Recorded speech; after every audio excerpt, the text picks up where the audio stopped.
दुल्हन हमारी दुल्हन हमारी दुल्हन हमारी है बड़े बेहिसाब रे। दुल्हन हमारी कहकर किस्सा है गजब लाजवाब रे।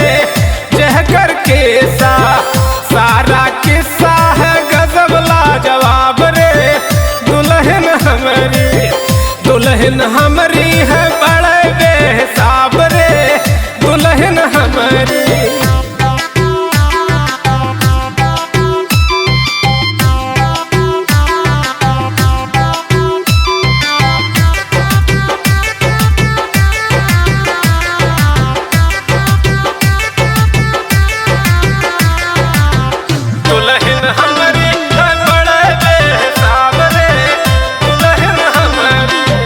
उर्दू बोले इंग्लिश खेले, उर्दू बोले इंग्लिश खेले।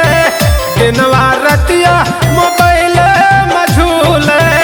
रट के आई पढ़ के आई 12 किताब रे। दुल्हन हमारी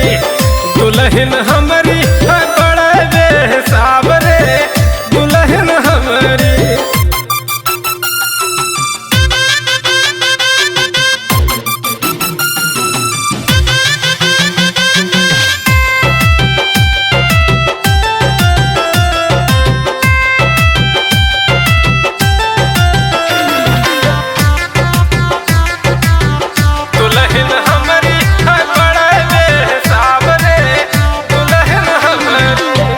तपो भाग्य बड़ दुल्हन आई, तपो भाग्य बड़ दुल्हन आई।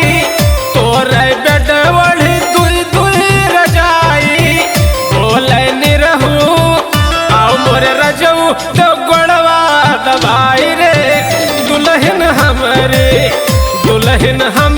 है बड़े बेहिसाब रे। दुल्हन हमारी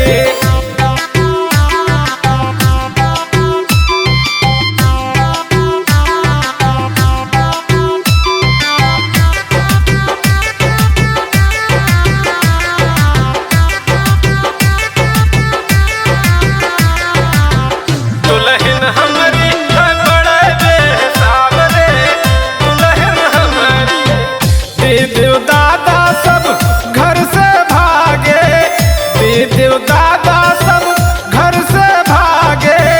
देवी देवता भी होई गे अभागे। पहली लेक्चर बोले बोलिया पी के शराब रे। दुल्हन हमारी है बड़े बेहिसाब रे। दुल्हन हमारी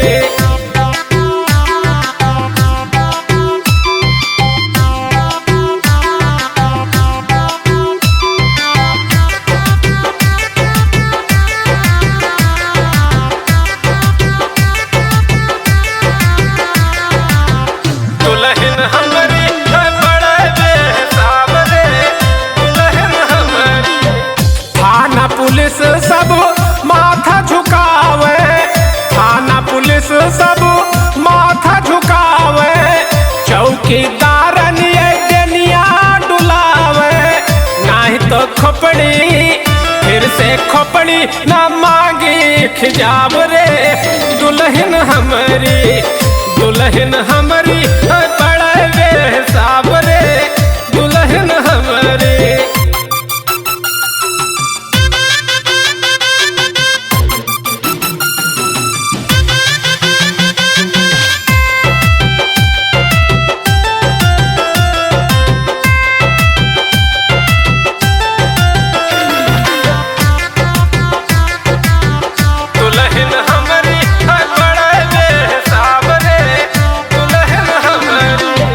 जीवन सारा ई होइगा खराबी, जीवन सारा ई होइगा खराबी।